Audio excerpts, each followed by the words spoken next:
gamers, and welcome to episode 421 of the Super Ultra Podcast Arcade for July 15th, 2023. I'm one of your hosts, Daniel Nicholson, and with me is my co-host, Dominic Stallworth.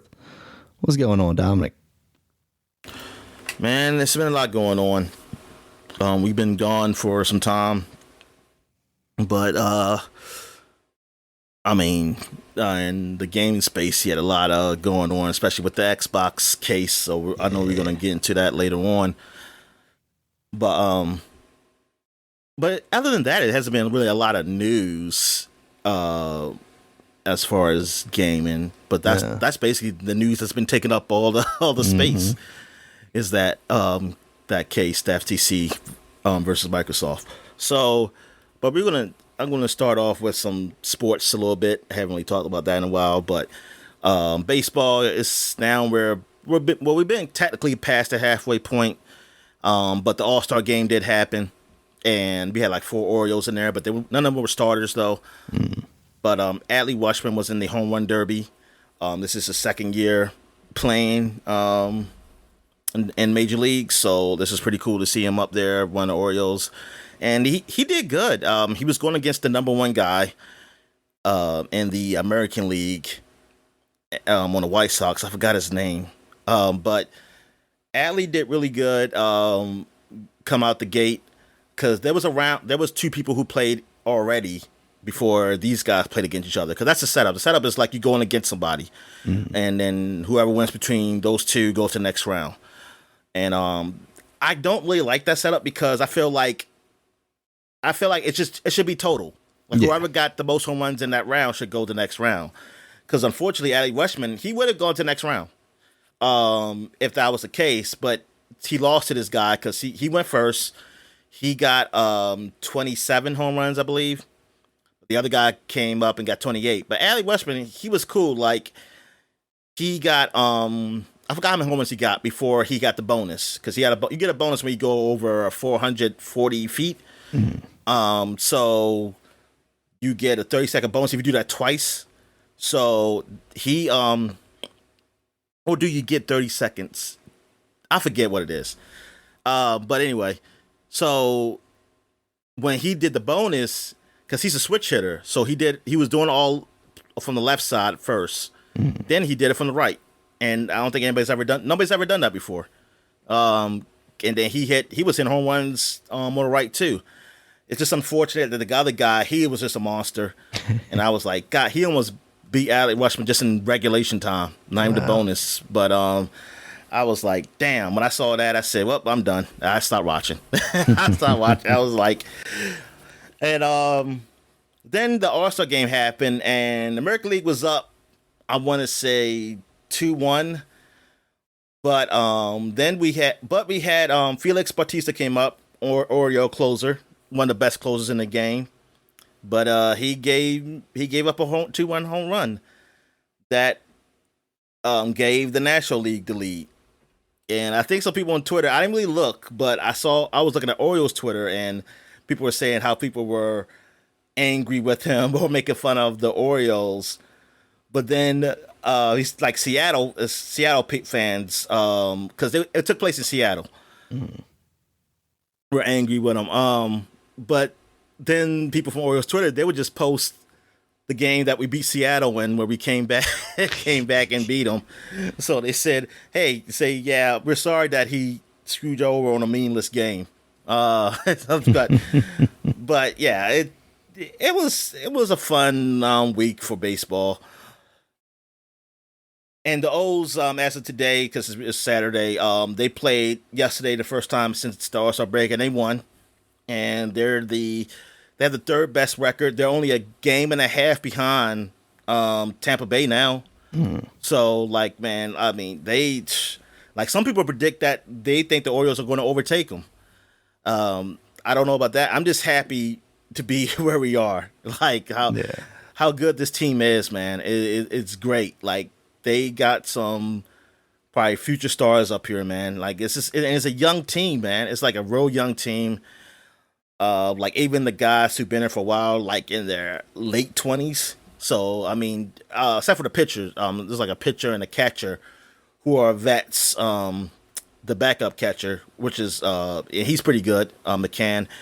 And I think one of the pitchers, I forgot his name. What's it? Is it Gibson? I think Gibson is in his 30s. But yeah, this team, man, I'm having fun. At least it's a fun summer, man. Yeah, I'm having a fun summer, and so when it gets right into football, watching the Commanders go. I mean, I don't know what's going to happen with them this year, but yeah. So at least I have this going for me. Like I have this, have this game going for me. But another thing, basketball, because there was a draft and there's been some trades happening. So the Wizards end up keeping Kuzma, so I'm happy with that because he's still a young player, still a young talent, and he's pretty good, and it looks like he's really trying to prove himself. So this is I think he's looking to take advantage because they re-signed him to a decent, some decent years. They 4 years and $100-something million. So hey, that's good money, and he can have a chance to prove himself on this team. Like this team that's kind of rebuilding, and he could really help his his basically his image. I mean, and how the NBA sees him. Like he might be an all-star finally or something like that. We also got Jordan Poole that used to be on the Golden State, so that's good too. Mm-hmm. He's a good guard. He's a very young guard. He's up and coming also, so he has a chance to prove himself. So the future's looking okay. It's not looking so dire at first when all this stuff was happening. We got rid of Beal and everything, but now it's looking. I'm feeling better about it. Just too bad that this is going to be my last year, though, watching basketball, NBA, because LeBron James Jr. comes the following year, and I'm not going to be a part of that. I'm not going to be part of that circus. I'm not going to watch that circus. Just going to let that just go. That's what I saw. I saw the movie. I forgot what it was called, but basically LeBron James' team in high school. Space Jam 2. Yeah. It's on Peacock, I believe. Okay. It's I think it's Peacock. And I saw some of it, and it was okay. It's a lot of things I didn't know because I didn't really pay attention to a lot of background. He did play against Carmelo Anthony during the high school stint when they were traveling. They were picking the top high school teams were playing against each other. He did play against Carmelo Anthony when he was at Oakville in Virginia. When he left Towson Academy, whatever it is, in Towson, some academy in Towson. He went there, I think, because it helped with the grades and everything. So he did play against, he played against Carmelo, and they beat him when they played against him. But yeah, I was like, oh, Darren, I didn't realize. I knew they played against each other, but I didn't know it was for high school. I thought it was AAU or something. Mm-hmm. Which maybe they did that too. I'm not sure. But yes. But I think LeBron team won the next year. But Carmelo's already gone because he was in college. Yeah, when LeBron was, because he's a year older. He was in college when LeBron was still in high school. So yeah, because they came out. Yeah, but they came out in the same draft though. Yeah, because he came out of high school while Carmelo came out his first year in college. But yeah, that's how they became friends, is when they met up there. But some of this, I was watching some of it. I didn't even see all of it because I think my sister was watching it, and it was all right. It was a nice little story, about these group of kids who've been together forever since they were younger and playing up to high school, and all of them having, and even after high school, LeBron, he became an NBA star and everything, but they all did something. I think one of them went to he went to football for Ohio State, and then I forgot what he did afterwards. But they all accomplished something. I think one guy went overseas, he played. I think a couple of them went overseas and played.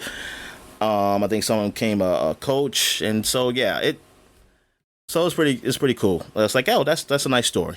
It was a nice little story, even though I didn't like the main star of it. But I was joking. I don't hate LeBron really. But yeah, it was a nice story. anything else in sports happened? I mean, it's probably other things that happened, but I haven't really paying attention to. So I haven't been really paying attention to anything that's going on in football. I know I saw some stuff about people being suspended indefinitely because of gambling. Oh, really? You know, Shit. yeah, because you're not allowed to gamble. You can gamble, but you're not allowed to gamble on football, and you're not allowed to gamble. I mean, for the NFL, you're not allowed to gamble on football, and you're not allowed to gamble on the premises of any of any football facilities Does that mean or I like can't stadium. submit my bets something on like my phone while I'm in the practice stadium Nah, or something? yeah, that's the thing. What? And you can't get somebody to do the bets for you, which some people got caught doing that, and I still don't know how. Like, how they're getting caught. Like, Their friends just aren't good how at it. that's what I'm saying. Like, even if I get my friend to do my bet for me, how do you know that he's doing it for me? Yeah. That's what I want to know. I want to know how they get caught. And In the Cash App notes where I send you the money, I'm like, 4 bets for Dominic. And they got receipts. Yeah, whatever. I mean, I tell them, no, this stay in your bank, and if I want something, you buy it for me. But yeah, and thing is, some of these bets they're not even big bets, and so these people getting like suspended and missing games or being like, it's like I said, somebody indefinitely. Yeah. And they're not even betting like huge money, so it's like, darn, man, you lost a whole lot. that's real bad. Yeah, and I think some people complain because they didn't get the rules and they think it's too strong of punishment. I think one guy said he's mad that said, like, I can put myself on the line, but I can't bet a G that my team wins. And somebody I like somebody said, so you know what? Yeah, you're right. You know what? Everybody should be able, like, inside training should happen too. Like, everybody should just like yeah, the rich should just eat the poor. It's like everything. Just get it all. My new vaccine is gonna kick ass. I'm betting on myself, Dominic. Buying all the shares of stock.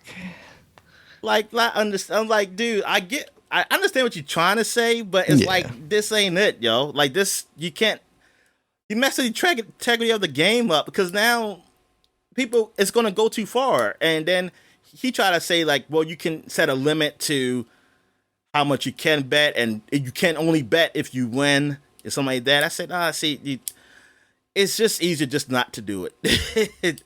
Just don't bet on your sport. And like, I was surprised they didn't let them bet at all, honestly, on any sport. They used to not do that. They used to say that they didn't want you to bet on any sport, because they felt like this being in a professional athlete, you feel like you get to know other professional athletes, even in other sports, and you get to more insider information than a normal person would. But I think they must have agreed to, like, hey, let them do that. Like, I was like, oh, okay. Which I don't mind. Like, I don't care. But I do understand by not betting on your own sport, man. It's like there's a reason for that. But that sucks for those guys, man. I hope, but you know what? I mean, I guess this is supposed to really deter people from not doing it. You gotta get a punishment so that it'll be a real punishment. If you just do like a fine or something, that's not enough. Because depending on how much it's probably okay. It's like, hey, I'll just take a chance. But yeah, maybe this will deter people from not betting on the game, because I feel like the integrity is already fucked up. We don't need it more. That's why I don't. This gambling thing, man, it's not good. I mean, it's always been there, but you have to, like I said, you had to do more work, because like, not everybody, it's not legal to gamble everywhere. And then if you want to gamble in Vegas, you got to go to Vegas, you know? Mm-hmm. You got to actually do it there, or do it some kind of way. It wasn't easy to do that. Or you do it illegally, you know? But now it's at your fingertips. You can bet constantly on anything, on everything. Well, not anything, but a lot of things, man. And yeah, I was waiting for this to happen. Like, but oops, sorry. I was waiting for this to happen with the sport. And it's like, man, it happens sooner or later. But that's the only sport I heard about. I never heard anything in basketball or baseball with this, because I don't know basketball rules. I know baseball really hates gambling. Like, I don't know if they changed the rules on that, but I mean, come on, look at the Pete Rose thing. So I think if they even changed their rules, something as people being saying like, "Oh, you got to get Pete Rose in the Hall of Fame." Yeah, without a doubt. All right. Any wrestling news happening? I mean, there's lots of stuff going on, but nothing really that I'm anything worth talking about? Not right now. Maybe next week, as they get closer to like SummerSlam, and talk about some WWE stuff. Oh, SummerSlam didn't happen yet? Oh, okay. Nah, not yet. How about Bash at the Beach? That happened yet? That might have actually happened because they've been branding like NXT shows as old WCW pay-per-view names. So I'm not sure if they. Yeah. Okay. All right. So I guess we get to what we're watching. I guess we probably could skip it because I haven't really watched anything, and you haven't watched anything, have you? Nah, nothing really worth talking about. You haven't seen the Mission Impossible yet. You haven't seen. You haven't seen. Oh, you haven't seen the new Indiana Jones. Nah. Or that woke Pixar movie, Elemental. No, I haven't seen that one yet. Even though, like, people say, "Oh, it's failed because they go woke, you go broke," which I was like, "But what about Spider-Man? They got that trans poster and that made a lot of money, so why didn't that go broke?" That's an outlier. People didn't realize that poster was there, Dominic. Yeah, and some people don't even know what that means. Yep.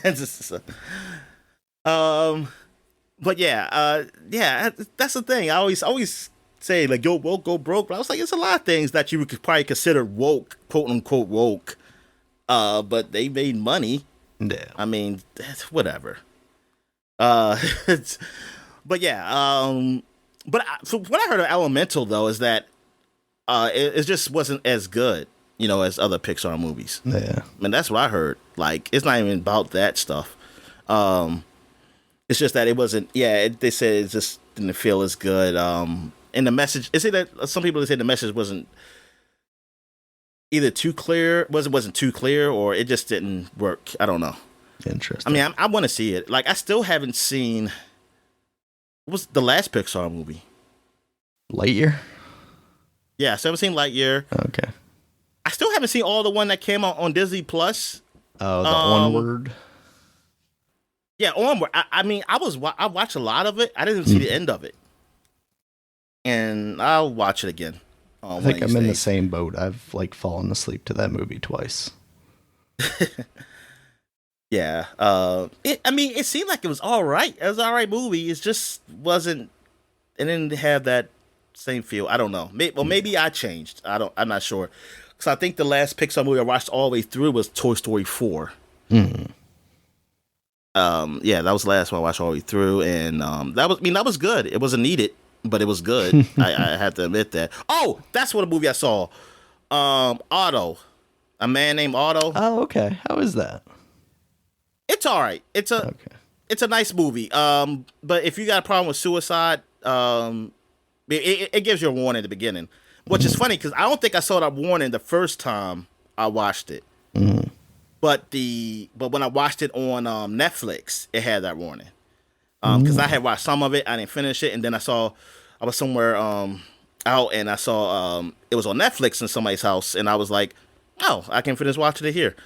And I saw that warning up there. I said, oh, I said, yeah, because it does. I mean, suicide doesn't happen, but there's it's a lot of attempts. I mean, because I don't want to spoil it too much. Well, I mean, okay. I know Otto, he does, I mean, spoiler alert, a little spoiler alert. He does attempt suicide. Like, he's trying to kill himself, but it keeps failing. It keeps failing.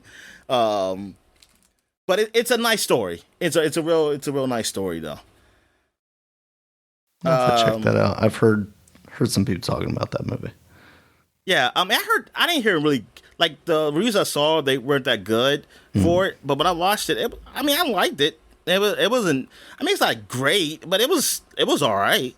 Like, I enjoyed it. And I guess it would be under your quote-unquote woke kind of movie if you want to classify that. Maybe not. Maybe I don't want to see this now. They got the Tom Hanks, Dominic. All right. Yeah. So that's it for what I've been watching.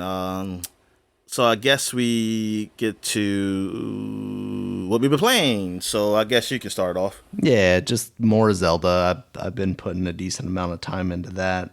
I am finally in the third temple. That I've chosen to do the Goron temple third. I also got the Master Sword, and the stuff that they're doing, like story wise, in this game is actually kind of interesting as far as that goes. I mean, obviously the Master Sword is going to be in there, and much like Breath of the Wild, you can kind of get it when you get it.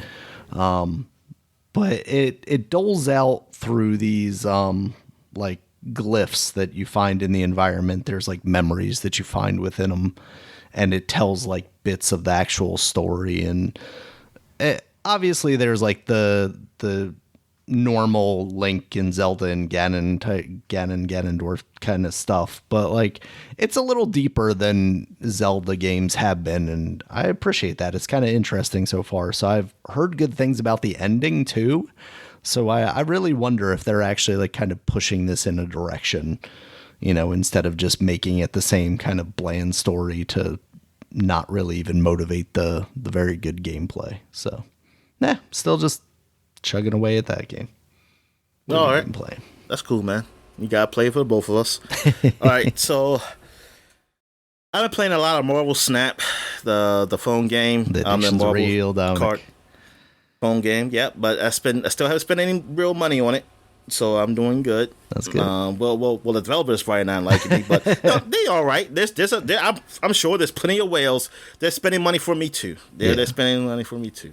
Probably for like 50 other people at a time. Probably the much money they probably spend. But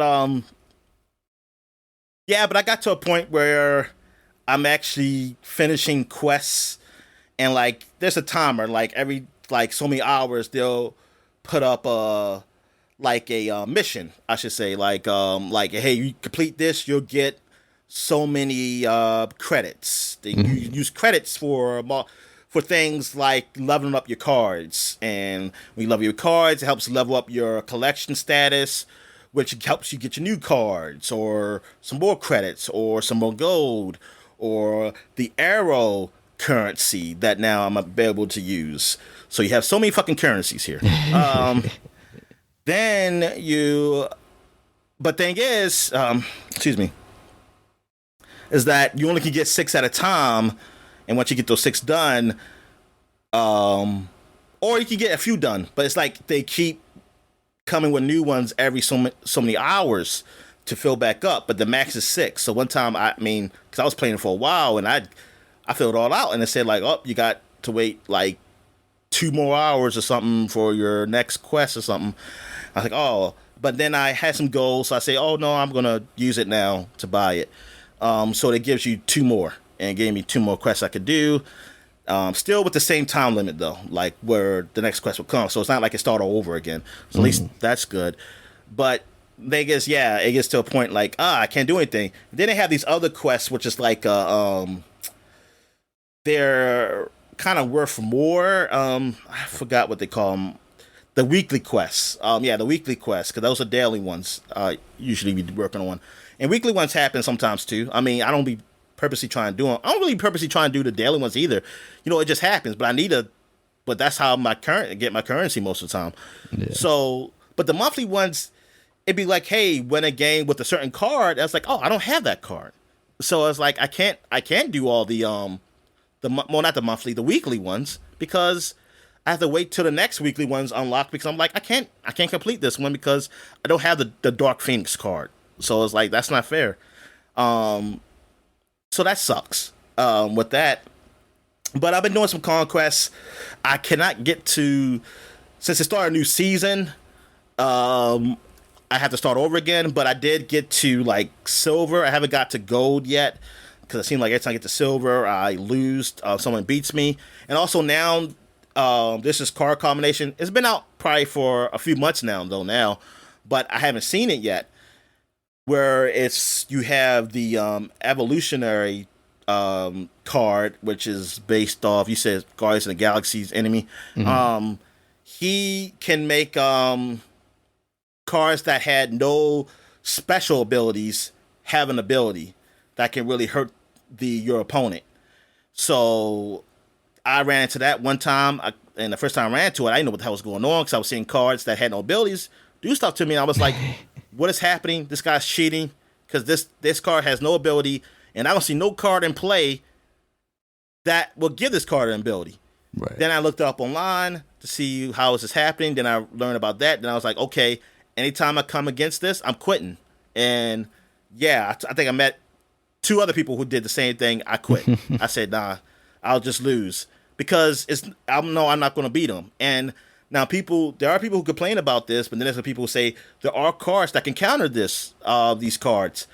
But I'm like, okay, but the deck I run with, I can't put those cards in. I mean, I could put those cards in this deck, but it's not going to help me on the games where I'm not going against that type of person. Like if I'm not going against the deck that has the like the evolutionary, I'm not it. I might still win, but it's not tailor made for. It's like it's tailor made for that specific deck. Not really for anybody else's, and it's just taking a chance. Like I don't know, it's like I'm not gonna see that deck all the time, so I said forget it. If I see that deck, I just know that I have to quit or just hope somehow they play stupid and I somehow still win. But yeah, that kind of sucks. Some people think it's gonna get nerfed, but it's been some months now. I don't know how long it took for them to nerf Galactus because they said Galactus was nerfed. And this is before I started playing though, so I don't know what it used to do. So they say, and people say they were mad about that because people spend a lot of these the arrow currency on it. I think it's like 6,000 arrows getting that card, and to automatically just buy it. I guess it was available at a time because it rotates. Like different cards you can buy with 6,000 of the arrow credits, whatever they are. But you still got a chance to unlock it, randomly, just by leveling up your collection level. It's just that it's not as, it's going to be harder to do that. But yeah, that's what I just don't like. I was like, oh man, there is a deck that seems like it feels like it's overpowered, even though some people would try to say like, no, it's not. Like you can beat it, and I'm sure you can. But I'm not that skilled to a point where I know I can definitely beat it. And plus I don't have the cards. See, some people they were saying cards to use. It's like I don't have them in my deck yet. I think that's what Gun Guy said. So look, I haven't unlocked all these cards yet that you're saying to use. So, but thing is, I still have to play against these guys every now and then to play against these guys. So I have to keep losing to them. And just luckily, I haven't run into it too often. And I think that's the good thing. Because like on the normal versus, like your level goes down when you lose. So right now, I think I'm pretty good. I think I'm like over level. I think I'm like 32 right now. The silver. That's the highest. This is the highest I've ever been. I think last time the highest I ever got was the bronze. I could never get to silver, but I probably got the silver now. And I'm trying to get the gold. But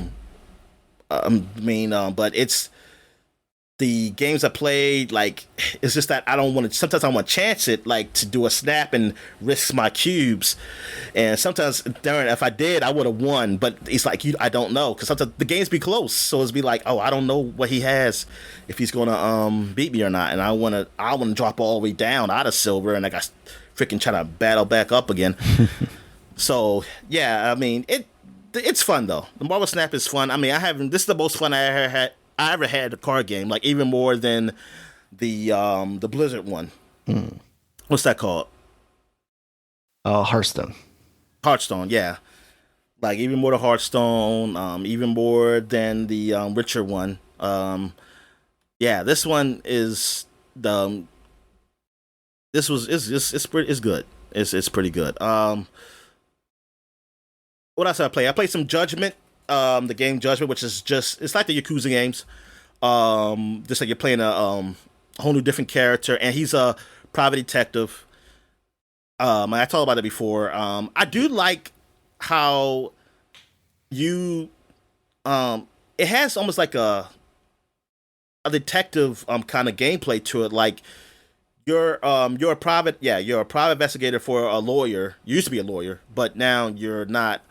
And you're like you have to get intel. You have to know what questions to ask people. Like they give you choices, and the thing is, I don't know if you pick the wrong choices, what happens. Like I don't know if it's just that you won't get as much XP, or will it change? I don't see. I have a feeling it's not going to change the story. I just think you probably won't get more XP. Like that's what it is. I mean, it would nice if it would do something like that, but I don't think it's that deep. But it is cool though. Like you got to choose what to ask people, and when you looking for evidence, search for evidence, kind of feel like almost like a Phoenix Wright kind of thing with that. But in the Yakuza universe, and it plays like Yakuza because even when you do fights, you still do random fights when you're walking around. Like some thugs just want to fight you for whatever fucking reason, and the fights it's cool. Like I love how they look. How's it look fighting, the styles and the finishers, they look really cool. And yeah, I do like that. The dialogue and stuff, it is English voice actors in this, so I'm happy. And they're good, and the story is all right. So far I'm really enjoying the game right now. And it seems like there's a lot to do, just like in all these Yakuza games, a lot of extra stuff. Like this time, the side missions feel like they call like friendships or something. Like you talk to somebody at a restaurant or somewhere, and you do these specific things to build up your friendship, and they'll help you in a fight. Maybe like show a little cutscene where they throw something for you to help you fight or something like that. I haven't gotten my friendship high enough to do that yet, but you do these missions with them. Like it's something to be pretty funny, whatever. Like one mission, I'm doing a contest for like their version of McDonald's, where you have to do a selfie and show a nice selfie. You have to post it, and whoever has like you're doing a contest against other people who do selfies, like who has the best selfie or some shit like that. Yeah, it's a whole slew of shit. Like it's amazing that these guys can just put these games out, like this and just have it. But also, I mean, they do have the same city. Like I said, the setup is the same city that you're in. It just looks probably a little more detailed than like older games, but I think probably all the newer games probably look similar. But it's just cool that you go different places though in each of these games. Like, hey, I know the city, but now like I can walk through the sewers now, and walk to some other location, and then I can walk to certain buildings I couldn't walk through before. It seems like it's more interior stuff in Judgment that I did in previous Yakuza games. But I haven't played the latest Yakuza games either. Like Yakuza 6. Well, I did play Yakuza Like a Dragon. But it feels like it's more interior stuff to do in this game than that game, like going into buildings. But it's not what they say is better, it's just different. But yeah, I like that it has it's still different from the other games. Like it's similar, but it's different. And this guy, he's not like it's like the guy Like a Dragon. He's like a funny, goofy guy. Like the guy Kiryu from Yakuza, he's all serious and stuff like that. And this guy, he's kind of normal. Like he's not really goofy, but he's not super serious either.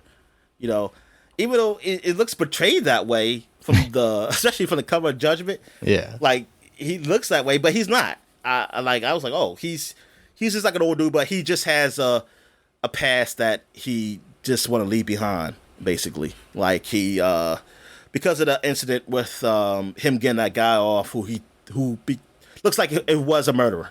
He got him off, and he murdered somebody else. So yeah, that game is all right.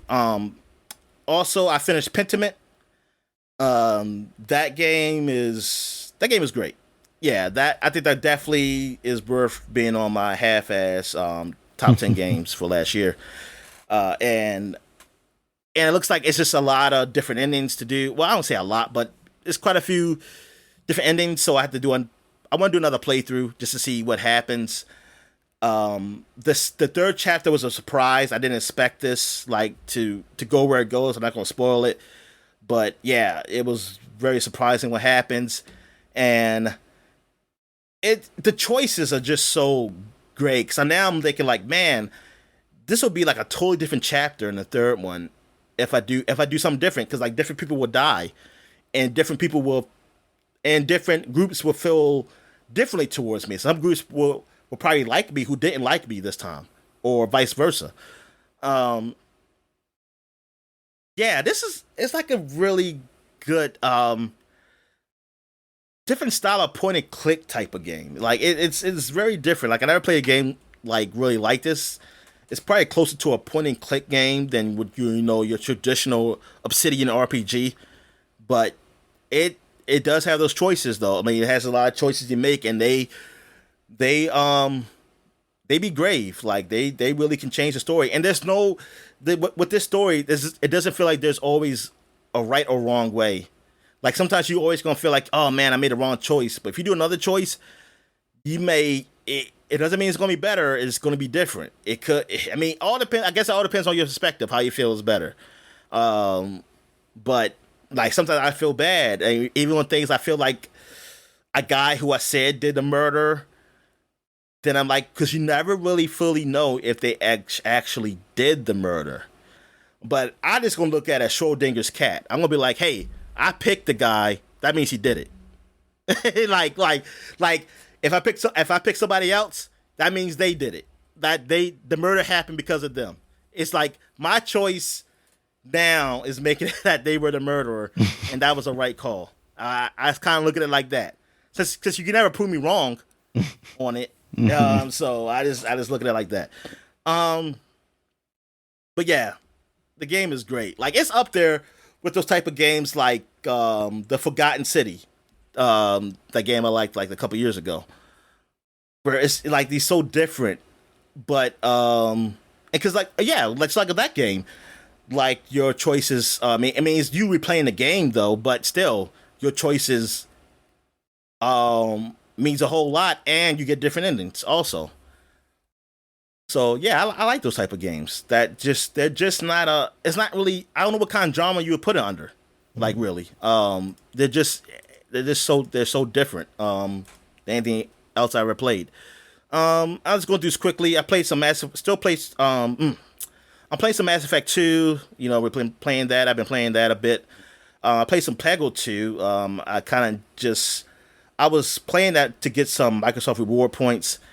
But then I started getting a little hooked on it and started playing it a bit. I was trying to do some of those, like those little achievements that they have to do, specifically like, hey, like beat this stage while still having 5 lives, or get all the pegs in the stage. I only did that like one time, get all the pegs. It's hard.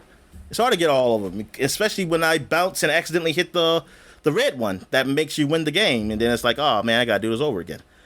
Also, I play some Ghost Recon Breakpoint because it's on the PlayStation Plus, and I was playing that a little bit. I didn't play much of it. Like these are games I'm just trying. Like I probably won't even come back to. I definitely not going to come back to Peggle 2. Probably gonna come back to Ghost Recon, because now that this game came out, The Legend of Heroes Trials of Reverie, that is the sequel to The Legend of Heroes Trails of Cold Steel 4. So this takes place after those events of that game, and it's kind of the gap between that and the new game that's coming out. I forgot the name of it, but it takes place in that city, not Crossbell, Calvert. So this is like in between that game, and that game technically came out. That one that takes place in Calvert. Mm-hmm. There is like a patch to play it, the Japanese version, so it could be in English. But hopefully by the time I beat this game, I'll just wait till the English version comes out and play it, because they do have save bonuses for these games. Because unfortunately, I didn't play the remakes of the Crossbell series because I already played them on the Vita, but you could have got a bonus if you had some saves for those. I was like, I'm not gonna play those games just for some bonus, So I mean, it's not huge bonuses, so it's not really make or break the game or anything. It's just like you get some extra money or something. So I was like, oh, I get cheats for that. Uh, but yeah, I just played like I'm just playing the very beginning of this game. Like I'm still at the prologue, so haven't started. But you play as the characters from the Crossbell series, not the Trails of Cold Steel series. But you do, I think, eventually do play as those guys too. I think it's a mixture of those two games, those characters from both those games that you're playing as. And if you're a person who wants to get like, you want to remember, you don't remember everything that happened in those previous games, you can, they have like a whole backlog of just telling you the stories of all those games, like what happened. I thought that was pretty cool. Yeah, definitely. But actually, they do that. I think they do that to all the games, though. They have that. It's like, hey, this was what happened in previous games. So that's good. But yeah, right now, so far, it plays the same. Like, I haven't seen the battle system since it's the same thing from Cold Steel. So I haven't seen anything terribly like different, like this new. Not yet, anyway. Maybe later on they'll put something new, like, hey, this is a new mechanic. But right now, the mechanics are still the same, and I'm okay with that because it's really I'm just playing for the story. And last game I played was Exoprimal that just came out also this week. So that's the game you've been hearing about a lot, and it's free on Game Pass. Well, it's on Game Pass, and I didn't realize it was just multiplayer. Excuse me, I thought it was like maybe you could play single player and just have bots or something, but no, it is exclusively multiplayer game, and you play with 4 other people, so it's like 5 of you in a group, and you can do either player versus environment or P versus P, which is still player versus environment, but at the end you do fight against the other team, and that's the only modes I know about right now. So I think there's only 2 modes right now for them. So like when you start out, it's just a tutorial, so you're not playing with anybody. So that's what I was playing, and then I did play some last night, some player P versus P. That's the first game you play. You have to play before you can choose what you want to play. And it starts out regular play versus environment, but you're always going against another team. Like it tells you, like, hey, you finish this quest, like defeating all these dinosaurs faster than your opponents. Mm. And like, cause like we were doing that all throughout the game, but we lost to them at the end though when we played against them.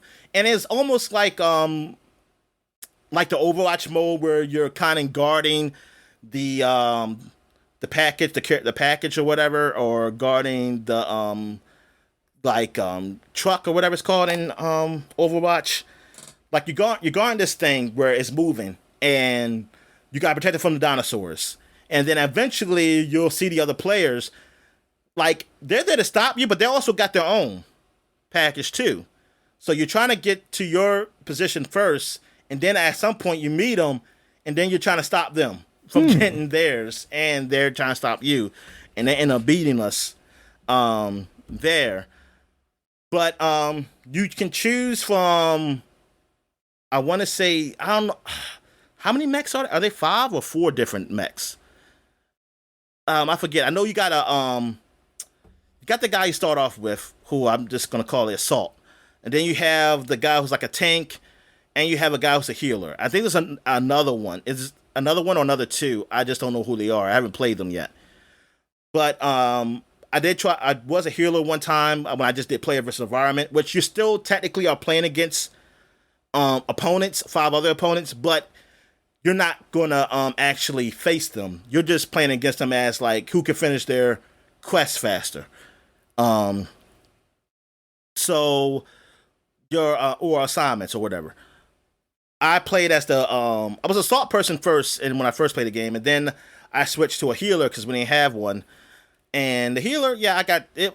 It's simple. I mean, like you heal, and you also can do, if you hit the left trigger, you give one of your teammates something to make them faster or whatever.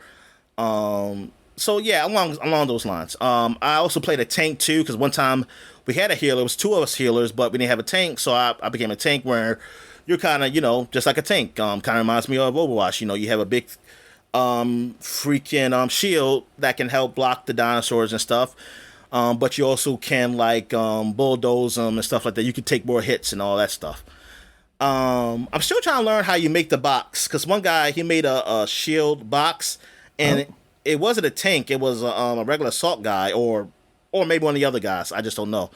That they kind of put walls up and the walls trap the dinosaurs. And they did teach you that in a tutorial, but I forgot how to do it because I was curious, like how you because that'll work out to like box the area, at least make it so that the dinosaurs can get to us easily. Because at some point, sometimes it doesn't seem like it at first, like, oh, I'm getting hurt. But then when they get a whole lot of dinosaurs, your health just start going down fast. So you definitely want to stay near a group, and you definitely want to have a healer to really heal the party up. But it's all right. It's all right game. Just shooting dinosaurs and everything. I mean, it's fine. It's a fun multiplayer game. It's not great or anything. Thing is, it's not in the story. It kind of happens as you keep playing because you unlock these special files, and they may unlock a cutscene, or maybe it's just something you read about. But yeah, when I was reading those files, I learned more about the game, of like why this is happening somewhat. Just some kind of being just came down and like trapped some humans on this island, and they have to keep going to these war games where they kill dinosaurs. Now the real thing is, I still don't know why he's using dinosaurs. And thing is, you always, since you're with somebody with, you always, I don't know if you're going against them. You might be going against them. Like they're supposed to be other people from other dimensions that's just like you, but then they're from another dimension. So they like dimensions are fighting against each other, or going against each other, killing dinosaurs. So it's stupid. It sounds stupid, and I mean, it's a fucking crazy story. Yeah. But I guess now I'm trying to learn why this is happening, because like there was a cut scene where you saw a guy from another dimension looked like one of your bosses or whatever, the big black guy. So you're like, oh, darn. So there's the other people in other dimensions are like probably versions of us.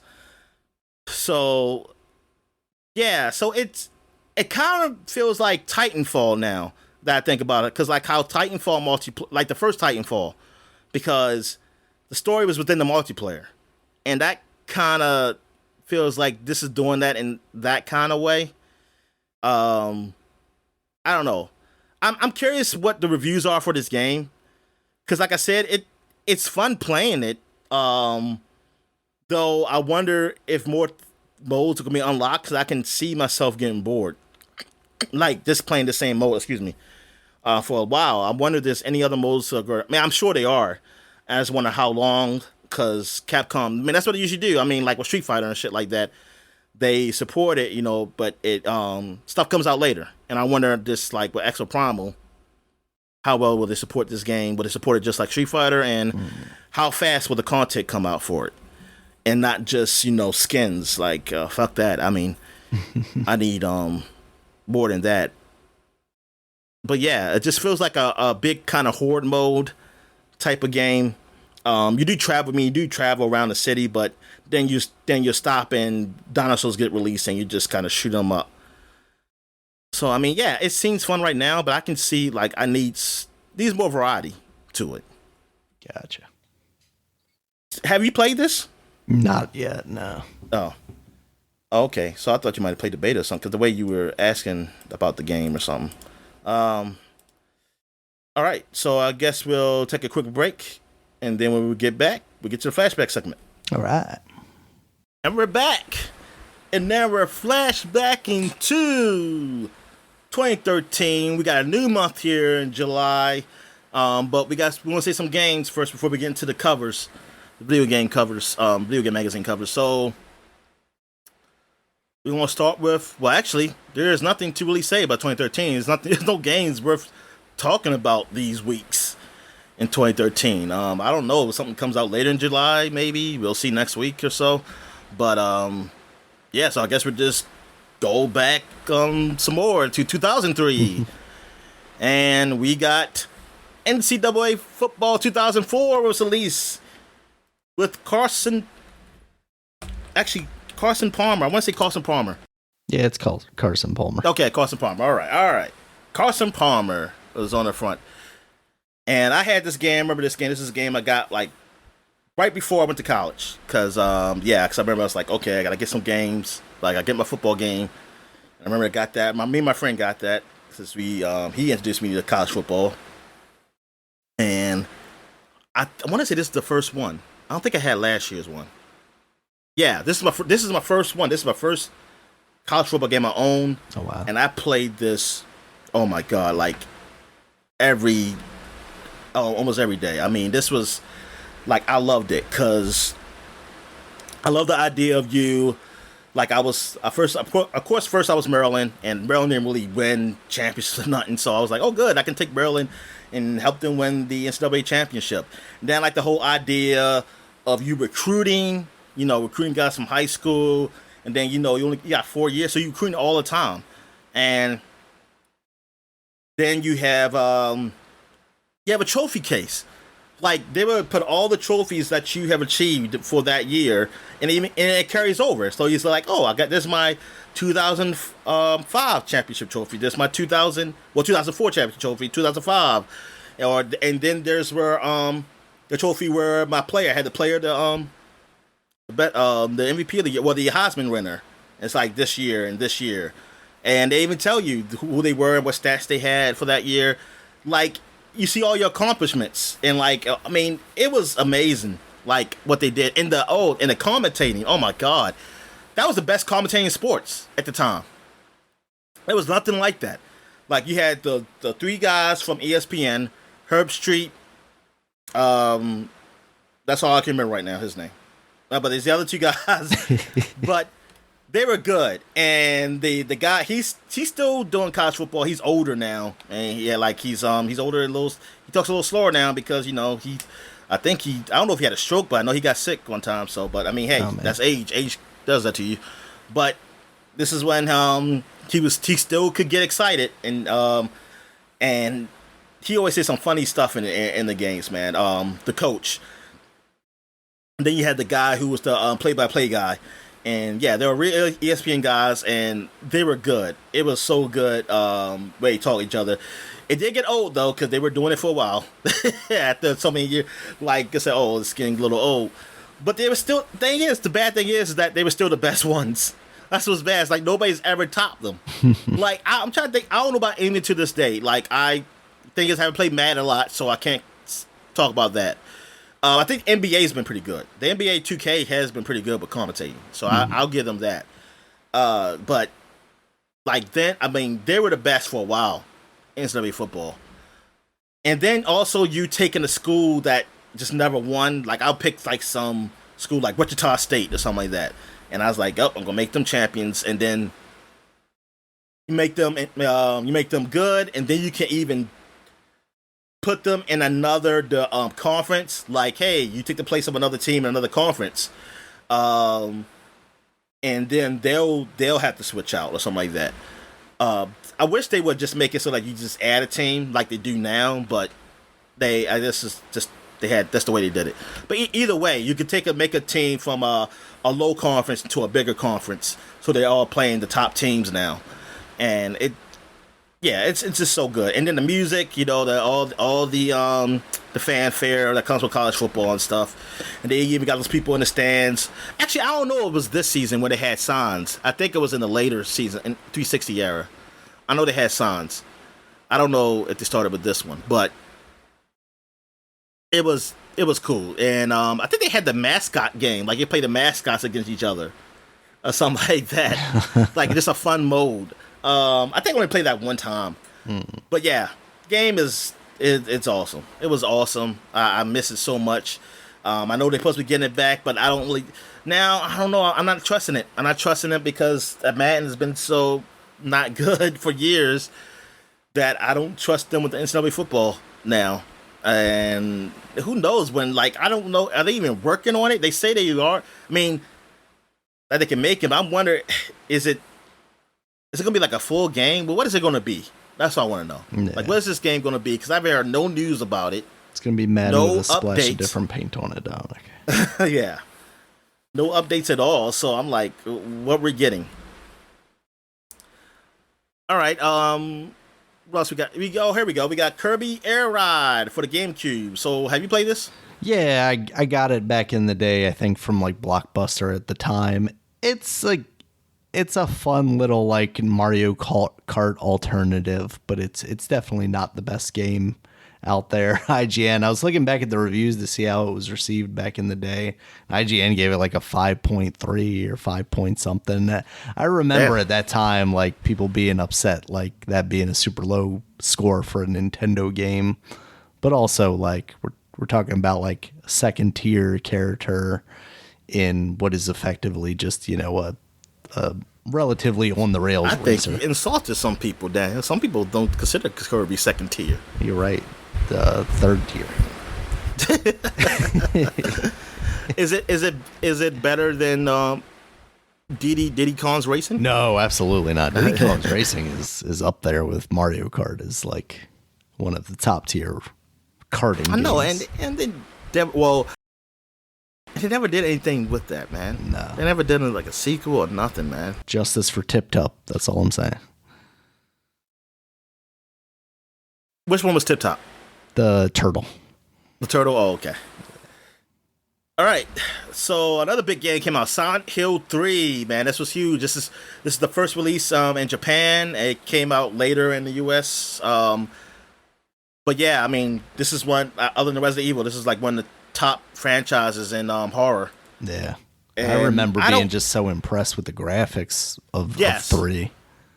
Yeah, they look so good, and I just knew I was never going to play it because of how good it looked, so how scary it looked. And man, I'm looking at some of these up-res graphics of it here on the PC here, like people have done. It looks really good, and I'll probably still be scared of it, even though it doesn't look as scary as these other games. Yeah. But they always had those weird fucking monsters, man. That make no fucking sense. Like, why does he look like the thing with the big arms that just drags?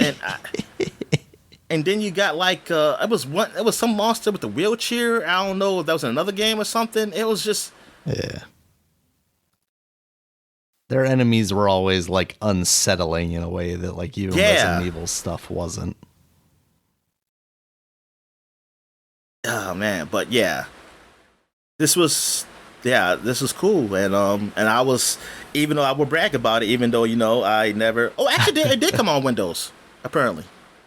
I don't know when though, because I'm just looking up here. Mm-hmm.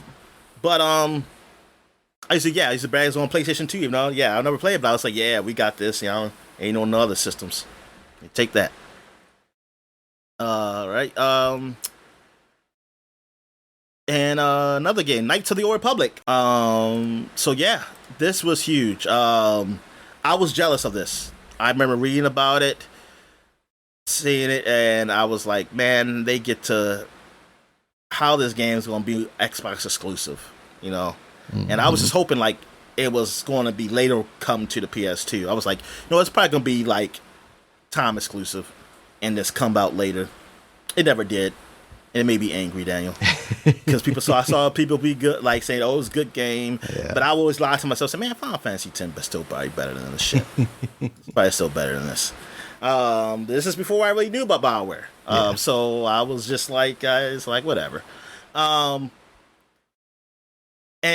then I finally did get an Xbox. I got a used Xbox like years later.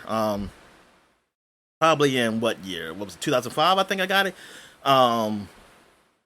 Yeah, early 2005 tax season. Yep, taxes, and I went and got it. And thing is I actually probably should never have gotten it because I think I falsified my taxes that year, and not purposely. I put the wrong number, and I owed money like years later.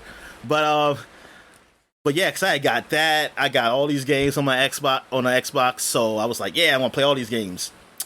And then I was angry because my Xbox it wouldn't play some games. Like some games that would just conk out or like it would freeze. Then I realized, this refurbished Xbox is fucked up. So I sold that Xbox at GameStop because it did work initially, so they didn't figure out that it was a fucked up one. Sure. And then I used the rest of the cash, being the cash I got from that.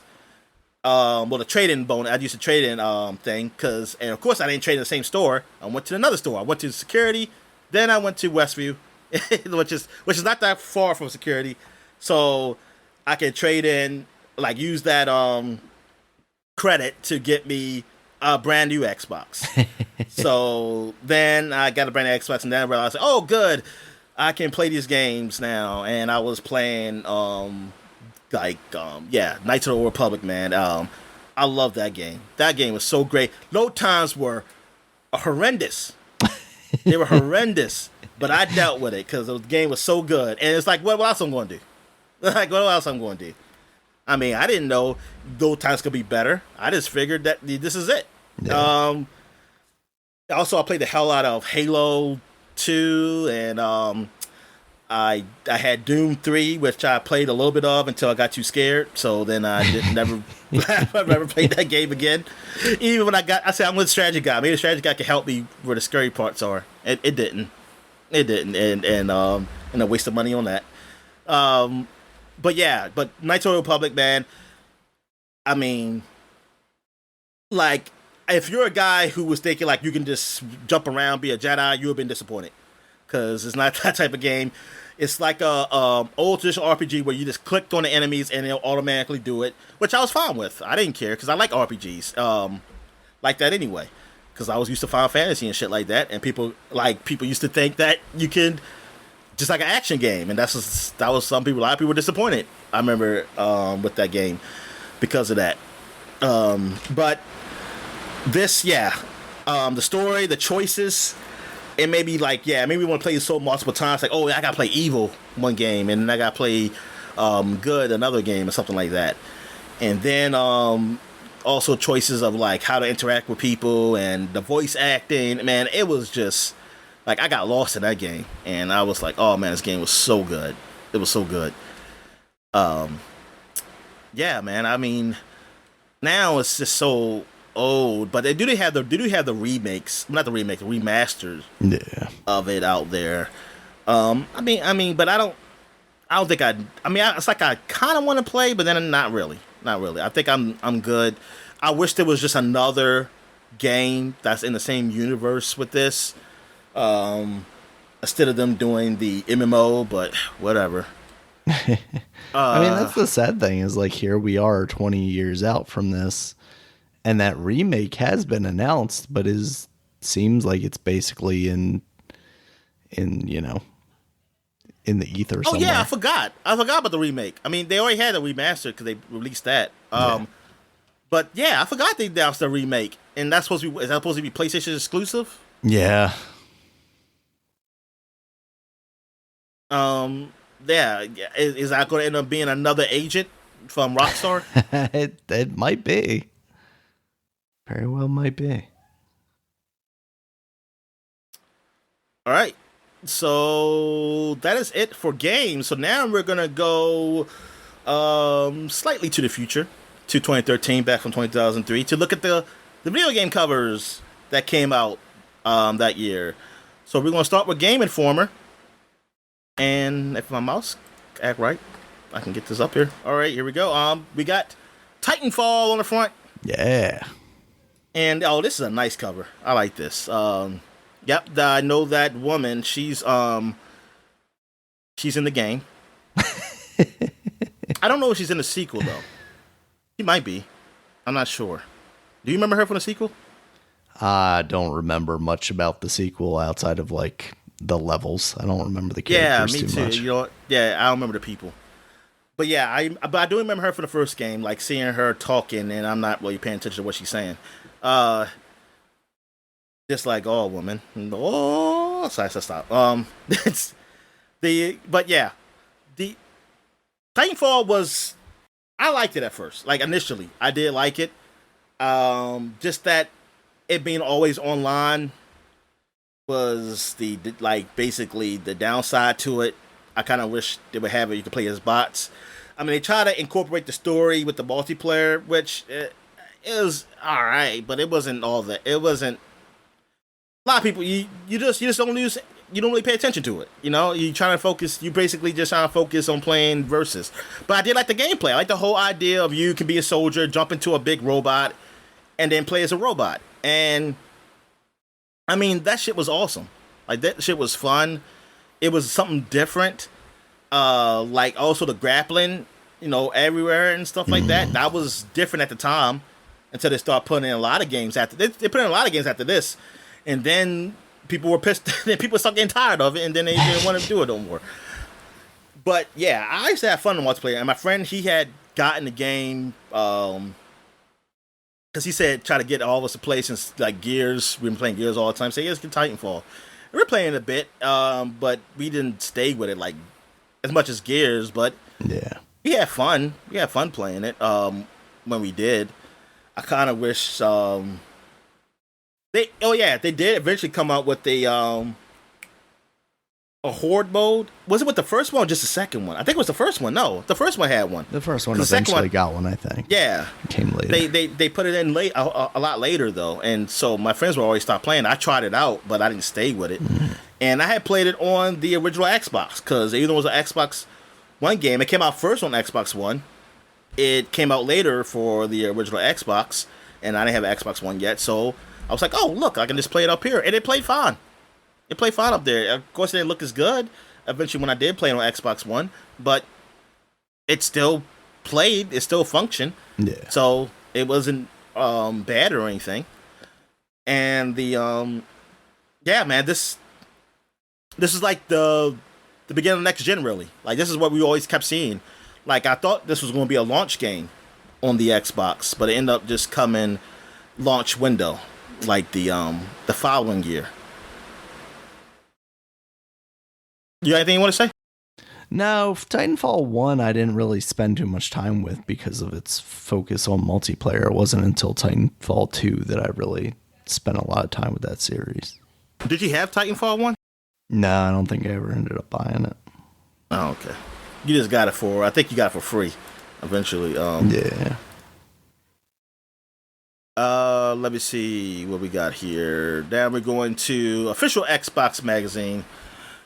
And we got Grand Theft Auto 5 on the cover. It's coming, people. Yeah. It's coming. Darn. And it's been, what? Well, 2 games. But on 3 different generations. It's crazy. Yeah. Got Franklin on the front. And let's see what it says. Only in OXM, Grand Theft Auto 5, breaking details on Rockstar's most ambitious game yet. Plus planning heists, secret abilities, and sharks? Oh no. See, you're thinking sharks like in the water. They talking about the shark cards. and actually, they're not talking about the shark cards, but that's the sharks you're going to be thinking about when you think about Grand Theft Auto. Oh, look, Dark Souls 2. Why it's 2013's most brutal game. Oddworld Reborn, the studio behind Abe's Long Road to Revival. Oh, yeah, I forget which one came out. They had a revival, and then they had another revival. Yeah. Franklin's blocking his head over this thing. I want to say it's Lost Planet 3 something. Yeah. Something about multiplayer. Yeah. And Metal Gear Solid 5. New info on the year's biggest mystery. Telltale's next hit. Fight crime as a werewolf cop. Oh, man, yeah. What game could they be talking about? That's what is that thing called? The Fairy Tales one. Fable. Yeah. I mean, I was just joking. But I couldn't think of the name. I figured you were, but I couldn't think of the name. Wolf Among Us. That's it. Castlevania Lords of Shadow 2. I was excited for this game, but then I saw reviews and then I wasn't. Exclusive first look at Dracula's bloody return. And where are they now? Catching up with some Xbox Pass icons. You can still do that now. Where are they now? Yeah, nice some of them are going away though. Like where's the Gears? Where's Gears guys at? Oh, I want to know where Phil Harrison was.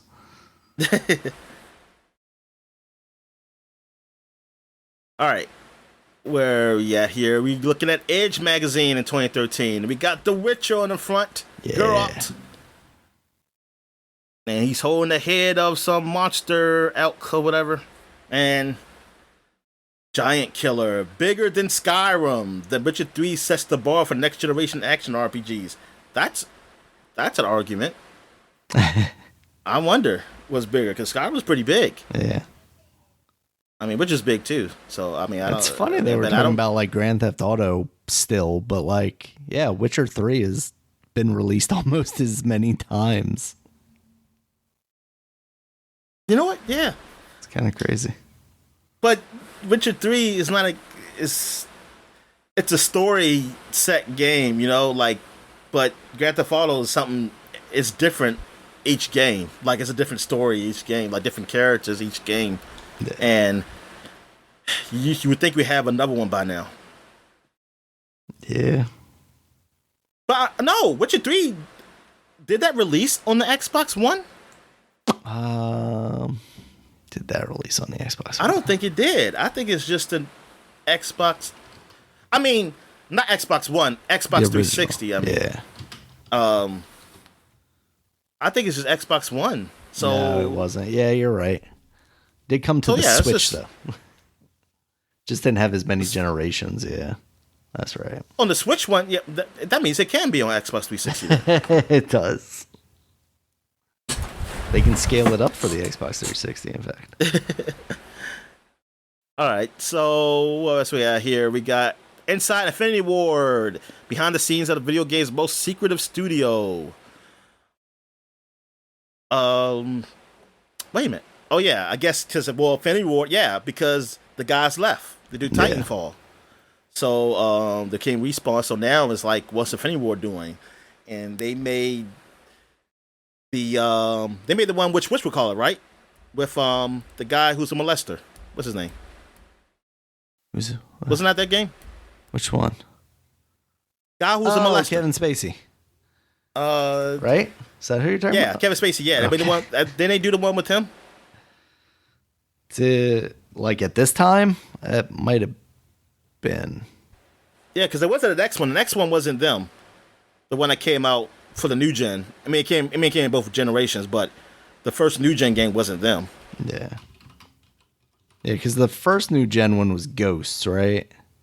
Yeah. And then Advanced Warfare came out with Kevin Spacey. What year did that come out? That was 2014. What else we have here? We have Anuma on Zelda, A Link to the Past 2. What the hell is this? Maybe they were talking about Link Between Worlds before we knew what that was going to be. The players earning money via Twitch.tv. Oh, yeah, that's somewhat news back then. Twitch TV, you know, just somewhat starting. Now that's just like, well, there's no one. That's our new Hollywood because all the actors and writers going to strike. Oh man, are they going on strike too? They should go on strike in solidarity. Nah, they're not. Well, they say that, hey, don't listen to these studios because that will hurt you in the future when the strike is over. But it's like, well, I'll just go back to doing what you were doing. I was doing. Turf Wars. Plants vs. Zombies 2. Woohoo! Yep. Waiting for that. No, but that's the bad one. I was going to say, that's the one for the phone. One you don't like?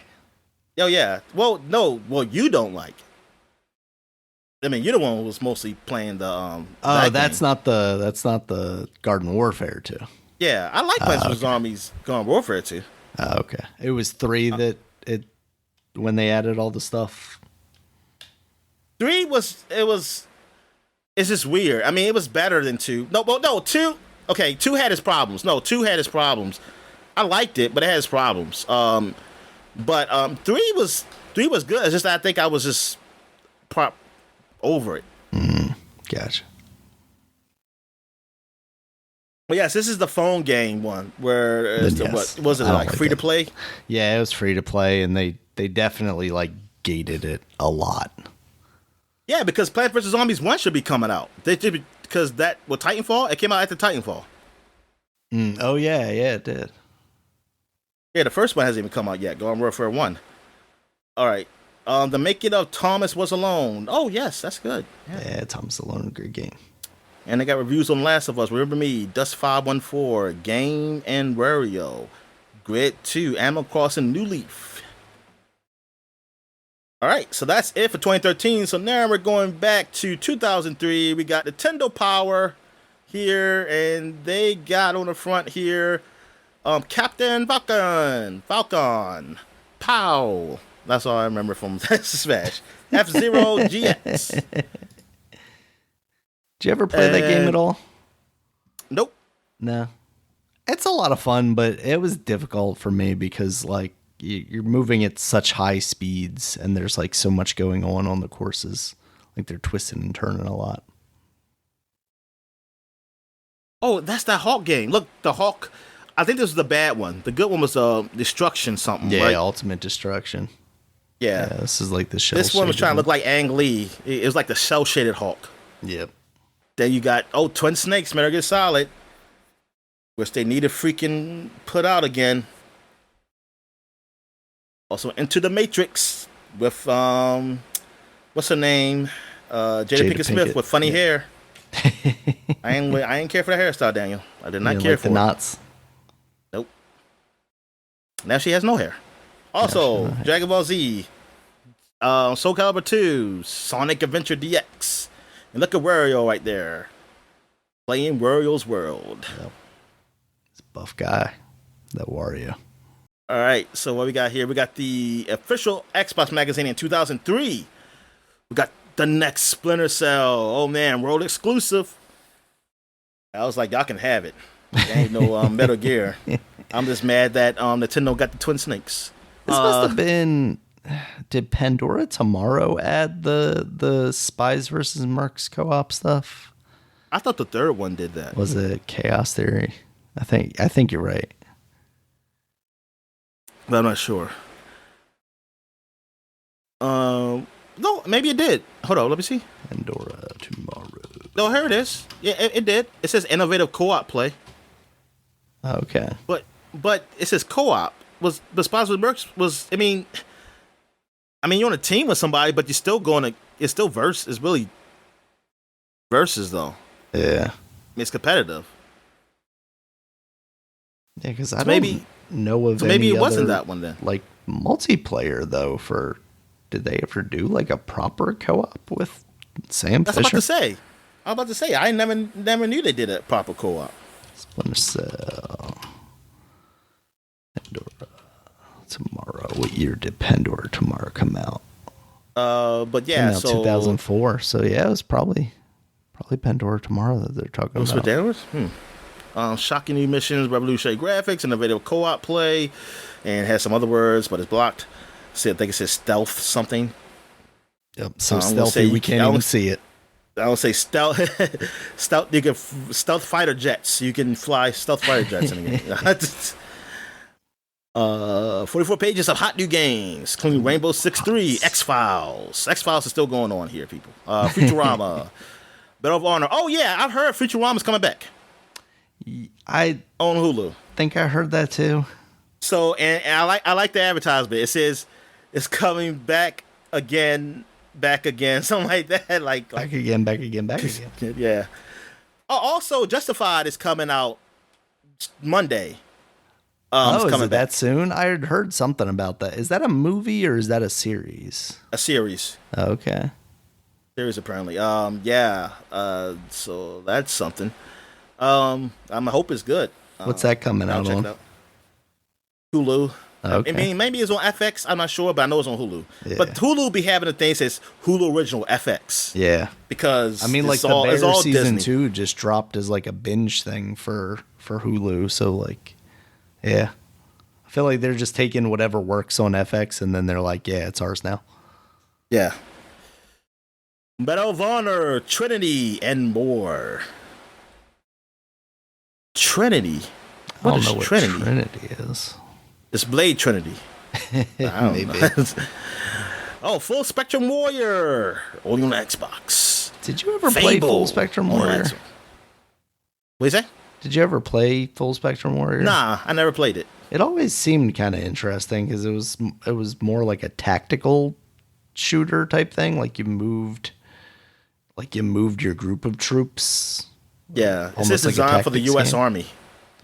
Yeah, I don't play propaganda. There was also that. Daniel. Oh, okay, is that what it is? Yes. You never That's played true. America's Army or whatever it was called, the first person shooter? Nah, That was all hell right. no. All right, Lord of the Rings: Return of the King. First Xbox screens. Ooh, they're probably clear as day. Unlike those jagged ass Newsflash: PlayStation screens. Half-Life 2's on Xbox. Yep. Oh shit. Counter-Strike Online, on live, on fire. I was jealous of that too. I was jealous they got Half-Life 2. Yeah.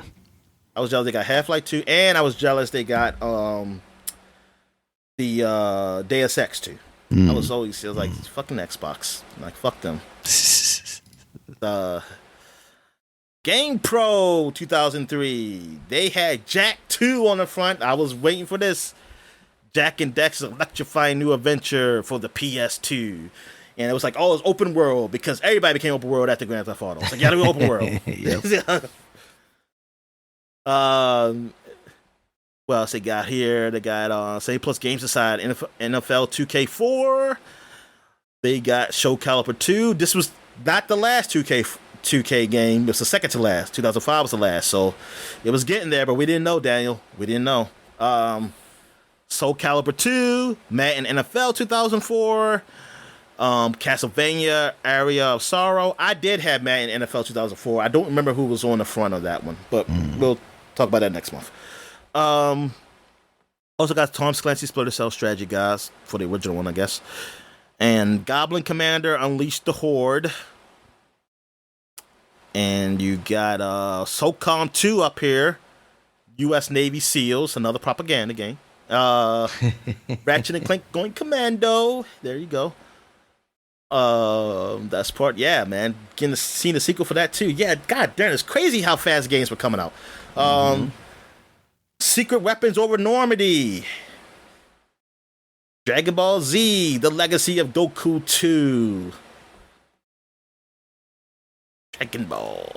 All right. And now we're going back 30 years to 1993 when I was going in the summer of between second and third grade for me. And on this cover it was Jurassic Park. This weird looking cartoon Jurassic Park. That's what we're going to call it. Yep. Because I don't know what the hell these guys are. I don't remember these guys from the movie. Dinosaurs are back in the Genesis, the Sega CD, and more. It wasn't on Super Nintendo? I thought it was on Super Nintendo too. No, it's too edgy for them. Free special section Star Wars Empire beating SNES secrets. They're cheating. They're cheating the Empire. They're cheating you, Vader. Pro reviews for Splatterhouse 3, Summer Challenge, Davis Cup World Tour, Jungle Strike. A Jungle Strike, I remember that game. I like that game. I used to play the shit out of that game. That's a helicopter game, right? Yeah, helicopter. Okay. Yep, that's what you helicopter burning down Vietnam villages and just blowing them up.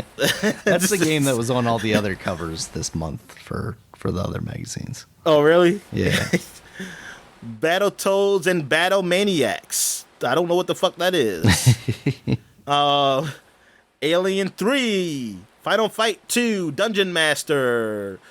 And you have Final Fight for the Sega CD, Rise of the Dragon on the Sega CD. And the Duo, Sherlock Holmes Consulting Detective 2. Oh, you're just consulting. That's all you're doing. Yep. You're not actually solving crimes. You're just helping they say to help solve crimes. Exactly. It's like, okay, thank you. I'm not going to be needing your services though. It's just, the Duo. That's the 2-screen DS looking thing. I think so.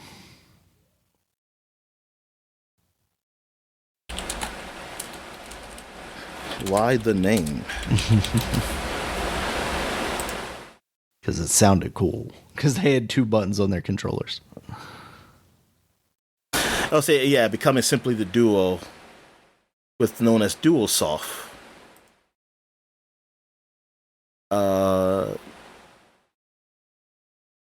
This is the hardware reverses the decision on TurboGrafx 16 by opting in the PC engine style controller ports. Blah, blah, blah. This means all Western controllers releasing those incompatible. Blah blah blah blah.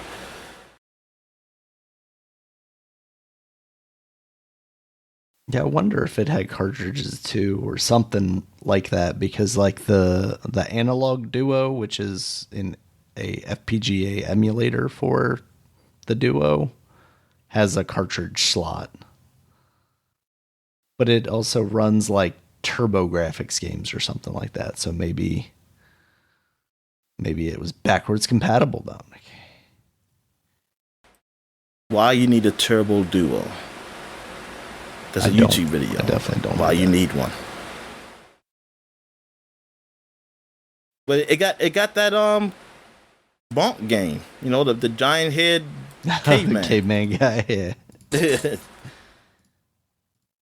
I never played that game. No. Have you?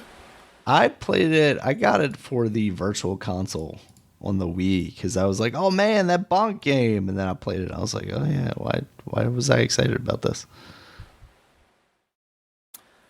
Oh shit, we still on this cover. Oh yeah, exclusive. The Shack Attack invades the sports pages. Yeah, we gotta talk about Shack. Come on. Yeah, that's right. Watch out for the Shack Attack. And he used to partner with what's we calling WCW, Hulk Hogan. Yep. Did he? Mortal Kombat. Yes, he was one of the good ones, Daniel. Shaq was one of the good ones. Because I mean, I remember Dennis Rodman, but I'm trying to think. Like, I feel like I remember Shaq being in WCW, but I don't. He was. He was at Bash at the Beach. Okay. It was in Orlando. He also. It was him and Mr. T. It was him and Mr. T in Hulk Hogan's corner. Oh, jeez. He was fighting against Ric Flair. That checks out. Mortal Kombat for the Super Nintendo, Genesis, Game Boy, and Game Gear. Yes, man, this game. It had no blood unless you unlocked it. I think in the Genesis version, I had to unlock it. I don't know about the Super Nintendo version. Or was the blood green? The blood was green in the Nintendo, Super Nintendo. Wasn't that it? It was, yeah, it was green.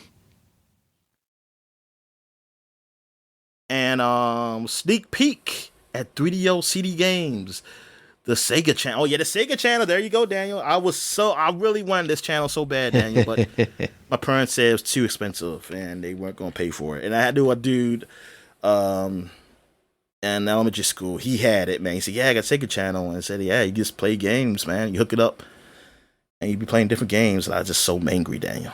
I was so angry and jealous of him. But yeah, I mean, that was cool. It's almost like basically streaming. Like you think of streaming now. All right. So that is it for the flashback segment. So when we come back, we'll get to the gaming news. But I didn't even say we're taking a break. Okay, we're taking a break. And when we come back, we get to the gaming news. All right. And we're back. So let's get to the gaming news. So what we got, Dan?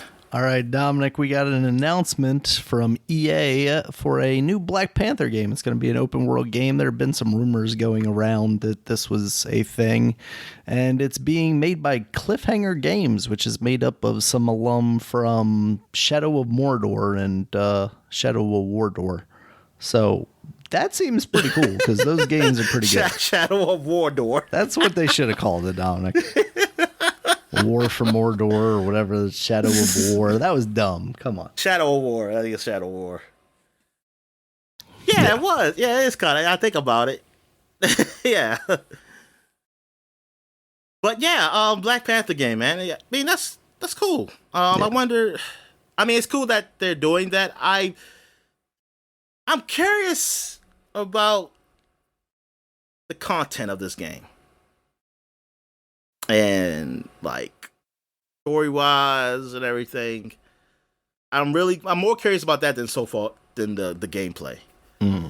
Like, what's the content and like how does it go? Like implementing this kind of fake African city, but incorporating some African,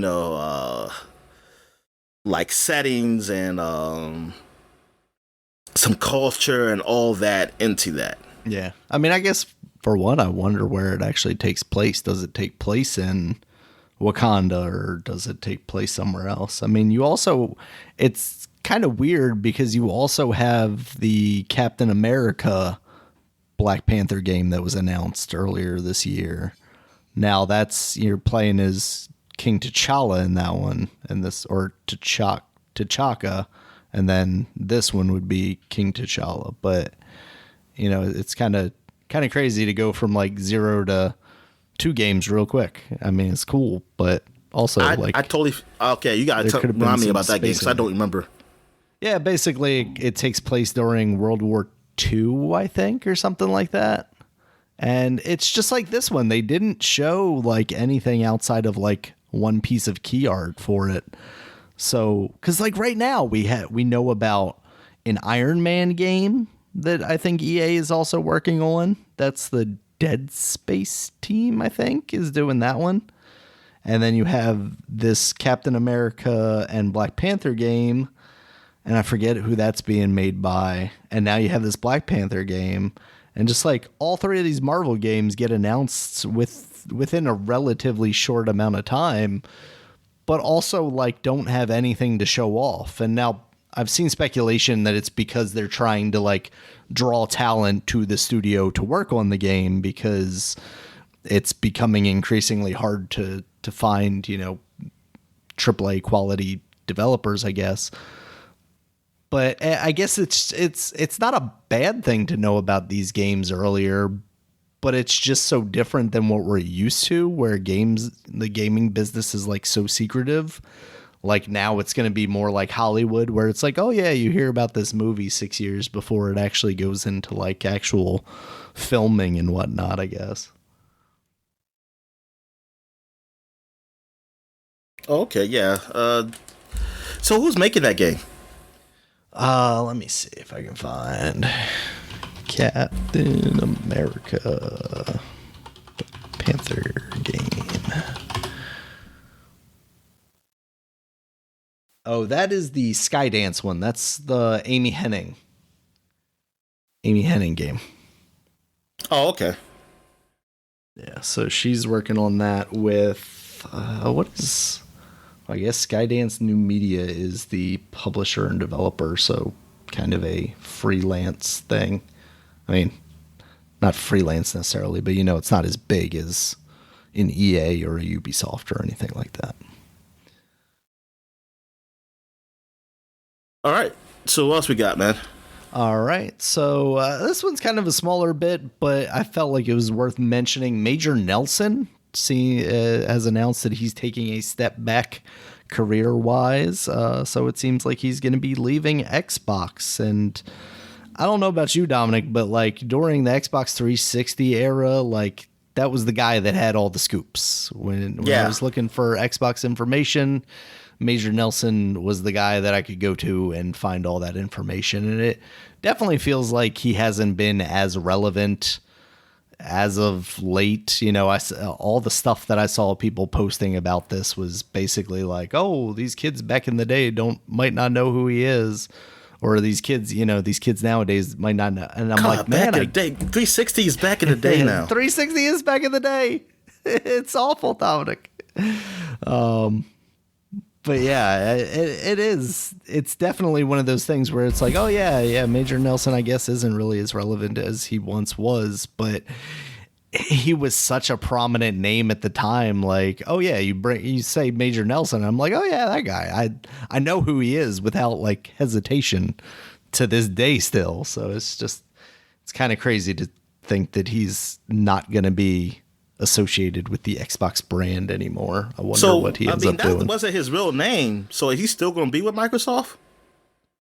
I don't. He's just saying he's taking a step back in his, So I don't know that he's going to be with Microsoft anymore. He's just going to be Larry Herb from now on, Dominic. Yeah, just good old Larry Herb. Major Nelson.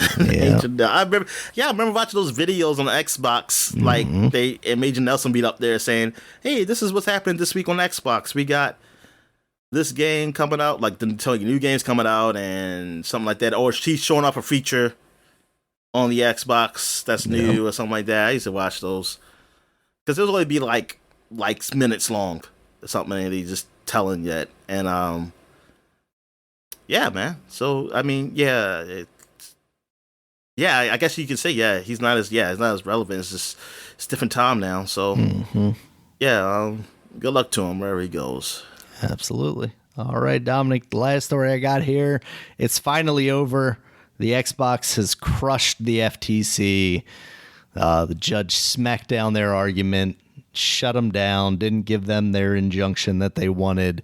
Xbox can close this deal with Activision Blizzard King, and we can all celebrate by playing all these games on Game Pass. What do you think, Dominic?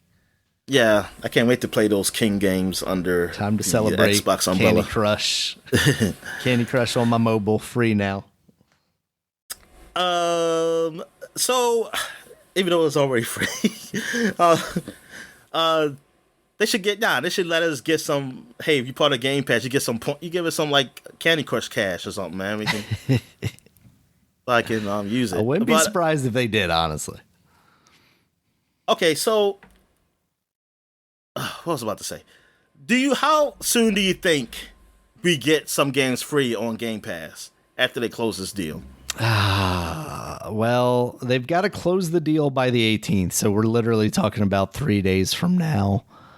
I would not be surprised if we've got games on Game Pass by mid-August at the latest. Yeah. Some people are really hoping like soon as possible. I would not be surprised. I'd have to go back and look and see like how long it took for the Bethesda stuff. Yeah, how long did it take? I would not be surprised, even if it might not be something that you want, like Diablo. Obviously, I don't know if they do that immediately. Although I wouldn't be surprised. Cash in while it's the most relevant, right? Before there's too much more backlash about whatever currency or something, or the new season isn't hitting or something like that. Like while it's still a new release, throw that thing up there if you can.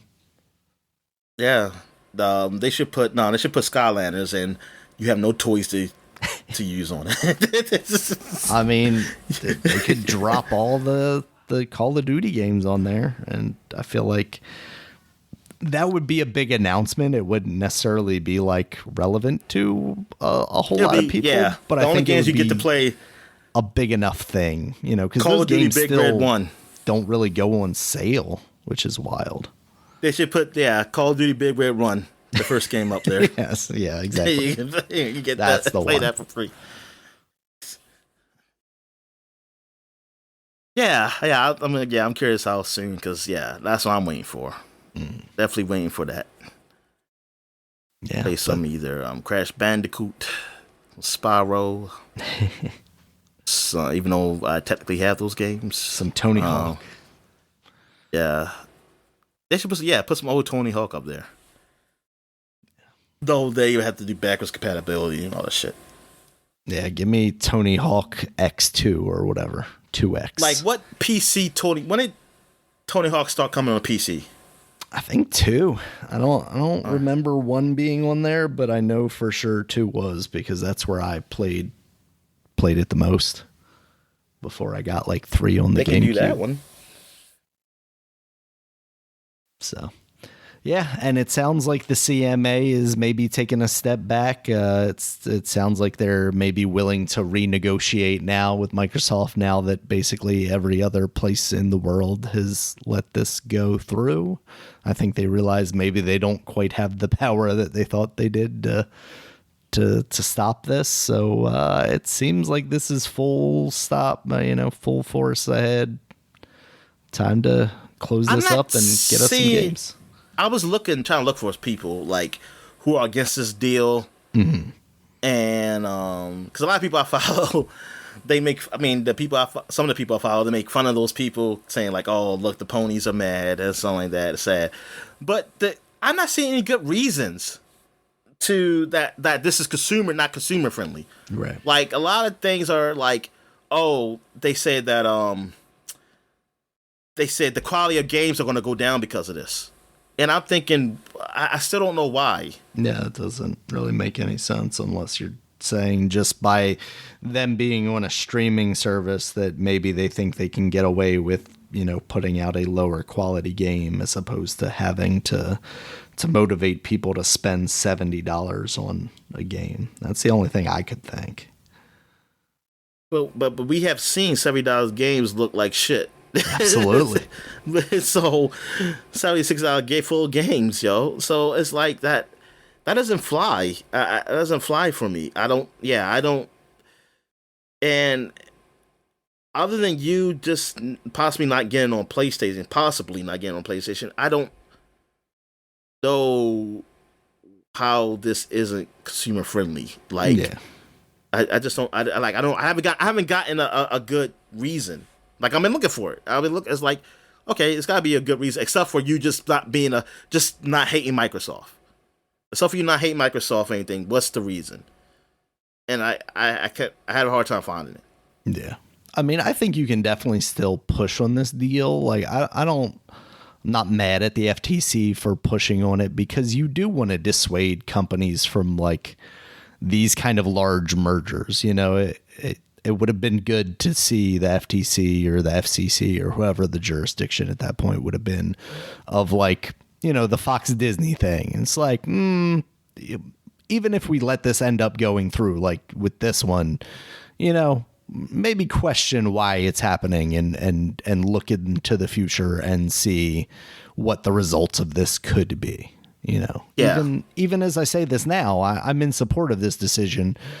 But, if we get to a point where, let's say EA gets gobbled up by somebody and then Ubisoft gets gobbled up by somebody else after that, and you end up with like 3 superpowers of, I almost forgot Nintendo, but like Epic and Sony and Microsoft, if those were the 3 big companies, or even if you throw Nintendo in there and have 4 big companies, we're probably not in a better world if we're down to a point where it's literally only those 4 publishers as the biggest like super corporations, right? Yeah. I mean, I'm just hoping that it will.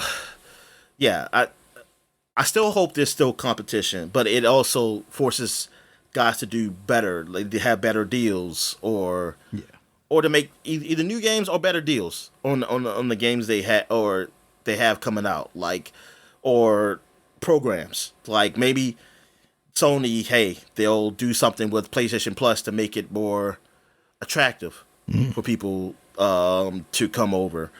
Like they do some other stuff, or maybe Nintendo, but Nintendo does their own thing. But I mean, something might happen. I mean, Nintendo might do something. This might not cause them to do something, but they might do something on their own.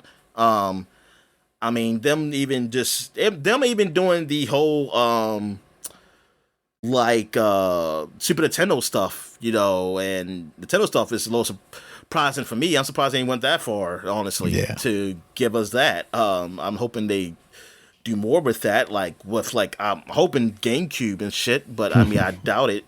But I hope so. I hope to some point they're like, hey, yeah, you can just play all these old games, and we'll get some third-party games in there, and finally on these other systems too, and not just our first party or something like that. But yeah, that's what I hope for, man. It's like it's because the Xbox. Okay, say this deal didn't get done. I mean, it will just suck because I just want to play those games. That's really what it is. Yeah. But I also wanted to be like Xbox have something competitive to against PlayStation, because PlayStation have these deals with these Japanese companies that, especially Square Enix, that seems like I'm like, okay, how long is this Final Fantasy VII Remake supposed to last? Because I'm like, why hasn't it been announced to come to Xbox? What's going on? Yeah. Like, what's going on with that? And now, you got Final Fantasy 16 just came out, so it doesn't mean it's never going to come out. But still, I'm like, Final Fantasy VII Remake, I still haven't heard anything, and it's been out for years now. And 16 is not even So on PC at this time, so. yeah, so And that's the argument is like when you're making things PlayStation exclusive, they might eventually come somewhere else. But when you're making them Xbox exclusive, they're still available on streaming services, which you can play through a number of devices. You can still play them on PC most likely.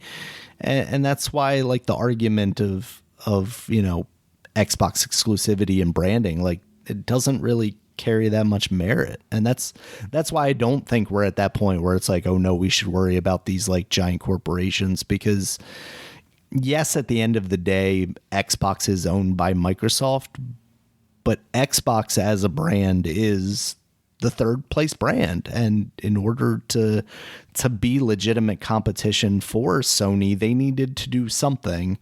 And I mean, outside of putting out games, which would be freaking nice, I've been pretty critical of Xbox and the decision makers over there this year, especially.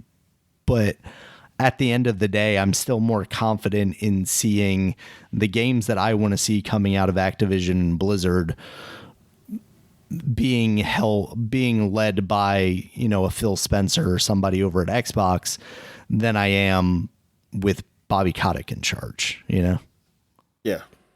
And that's not even to speak to the other issues that were going on at that company, which I think under Microsoft will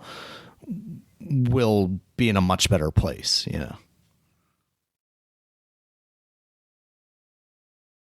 Yeah, so yeah, we'll see the coming days and weeks of like what this deal will bring, what they would do with it. But yeah, I'm really looking forward to this, and I'm looking forward to see what PlayStation does.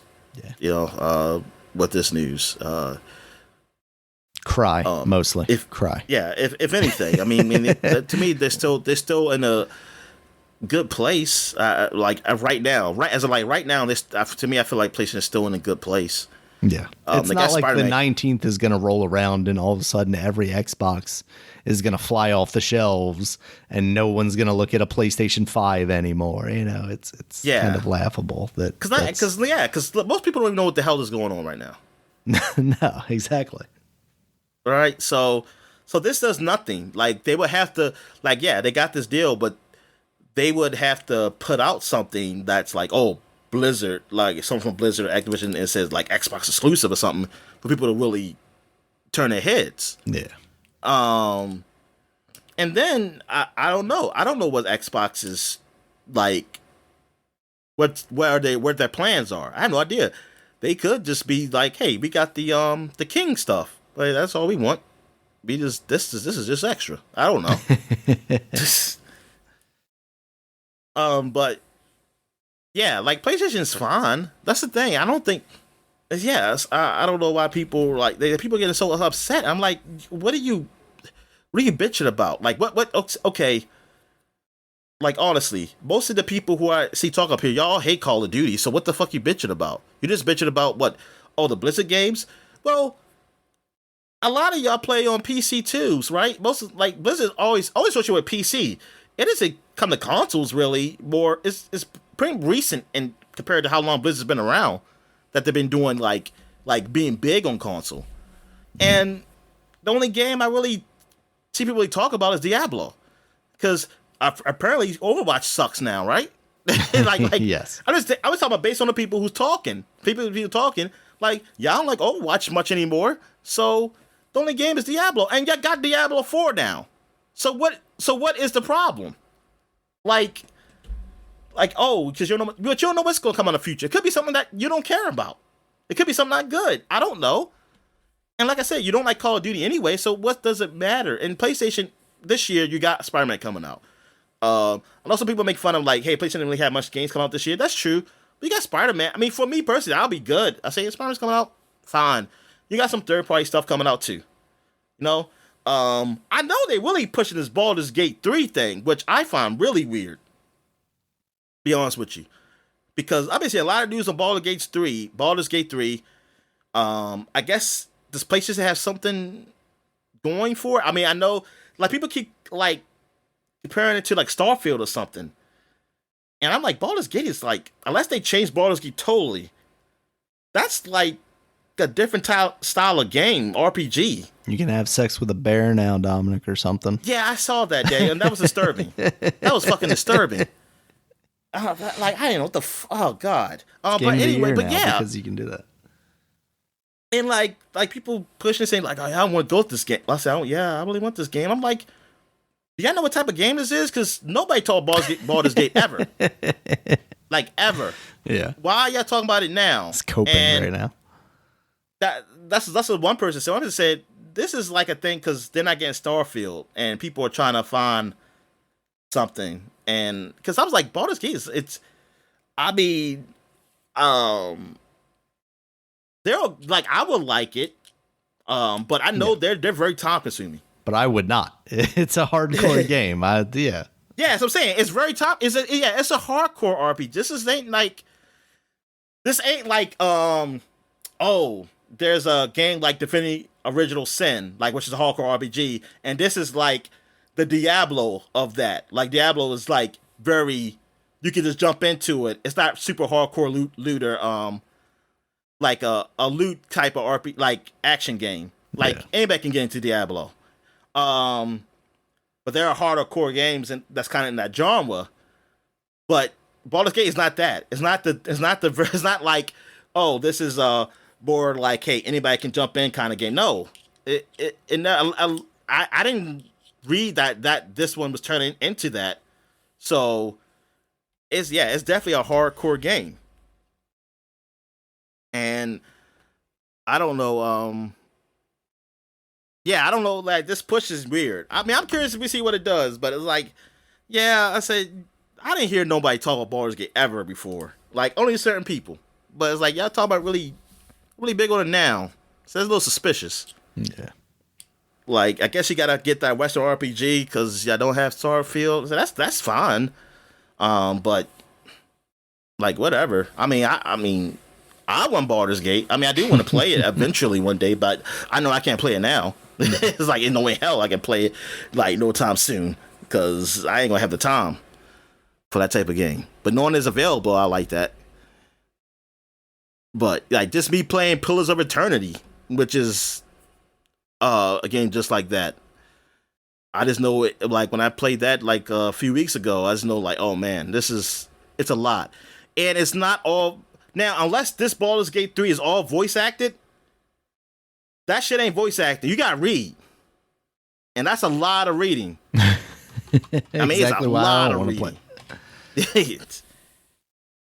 So unless they got voice acting throughout the game, which I hope they do, but I understand they don't, because that's a lot of lines of dialogue they would have to have.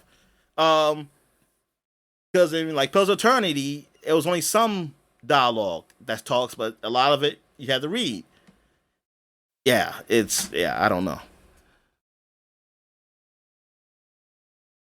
All right, so I guess that's it for the news. That's it for the news. We got a couple of new releases here, Dominic. We got the Legend of Heroes Trails into Reverie, which you mentioned earlier. That's now out on PC. Okay, is it Trails or Trials? Because you got Trials. I don't. It's probably Trails. What is it supposed to be? Well, no, I mean, always write it wrong. It could be Trials, Daniel. Okay. It's not always Trails. Maybe it's Trails. Maybe it's Trails. Trails. It is Trails. It's Trails. Yeah. Trails into Reverie. I always get that wrong. What's Reverie mean? What does Reverie mean? It means like to be reminiscent about something, I think. State of being pleasantly lost in one's thought. A daydream. There you go. Yeah, something like that. Yeah. All right. So that is out now. We also have Oxenfree 2. So why is it called that then? How does that fit with the story, Daniel? I don't know. You tell me. You know about the story. Oh, I know nothing about these games. I know nothing about these games, and I'm going to keep it that way. Staying ignorant to the anime, Dominic. All right. Oxenfree 2, Lost Signals. That's out on PC, Nintendo Switch, PS4, PS5, and mobile stuff. And if you have a Netflix account, you can play that on your phone or tablets via that. Can't play it on a Netflix app? No, I don't think so. That's a game that you should be able to, too, right? Like, but also, yeah, just as like a Netflix application on a PS5 or what have you, like if I can log into my Netflix app on one of those, I should be able to indicate that I have a Netflix app and play that. I don't know what they're doing just yet with that. But well, at least the goddamn PC if you're going to do that shit. Yeah. Especially the PC. That's the first place I tried it, just to see if there was some place on the website to see if you could do that, and did not see any place like that. So, yeah, I don't know. I might give it a shot, but I still have Valiant Hearts 2 on my phone downloaded from like several months ago, and I have not even started that game once because I don't like playing things on my phone. All right, Dominic, next up, Jagged Alliance 3. This is out now on PC. What the fuck is this? Okay, so you're not familiar with it. It's like a tactical series, apparently, and I originally didn't have this on here because it didn't really catch my attention. Is it like Jag? No. It's like the TV show? No, it's not like that. Oh. But it got a 9 from IGN, so apparently it is a very good game. So, turn-based tactical strategy game. So, if that is your cup of tea, it sounds like it's worth checking out. And then, as you mentioned earlier, Dominic, Exoprimal is out now on PC, PS4, PS5, Xbox One, and Xbox Series. And that is, of course, on Game Pass day one. So if you got that, you can check that game out, kill some dinosaurs with some partners. So, yeah. All right, Dominic, you got anything? Jag's final episode was 2005. Really? That was like yesterday, Dominic. Even though I get that confused like with NCIS somewhat, because that's military-ish kind of NCIS is still going on, right? Or like some offshoot of NCIS? Yes. Well, there's an offshoot. There's NCIS Los Angeles, I think. That's what LA Cool J. LA Cool J and Robin from the Batman and Robin show with George Clooney. Is that? And Val Kilmer. Yeah. Chris O'Donnell. Yeah. Man. Yeah, there's a lot of NCISs apparently. Because is there a Hawaii too? Hawaii. And it's so fun. It's so weird because see those cop dramas, man. God damn. Because then you got that. Then you got Hawaii 5-0. And then you got the new Magnum PI. Yep. I mean, I thought it was bad when I like CSI a lot, and then they did like CSI Miami, and then didn't they do like another one after that too? Yeah, they did New York, but New York didn't last. No. And it was the guy who was the Saving Private Ryan. That was the lead on that one. Yeah. So he got his legs though back, so he can walk. All right. So you got anything else for the people, Dominic? Nah, I'm good. All right. Thank you guys as always for listening. You check us out on Twitter. Dominic is at DStallworth5. I'm at Regulus MB. The podcast is at Supapod, SUPAPOD. Supapod.com is the website. You can check us out there. It has all of our previous podcasts as well as links to all the places you can find us, including YouTube, where there's a video version of this podcast, as well as iTunes, Stitcher, Google Podcast, all the places you might find a podcast in audio form. And until next time, guys, talk to you later. All right, see ya.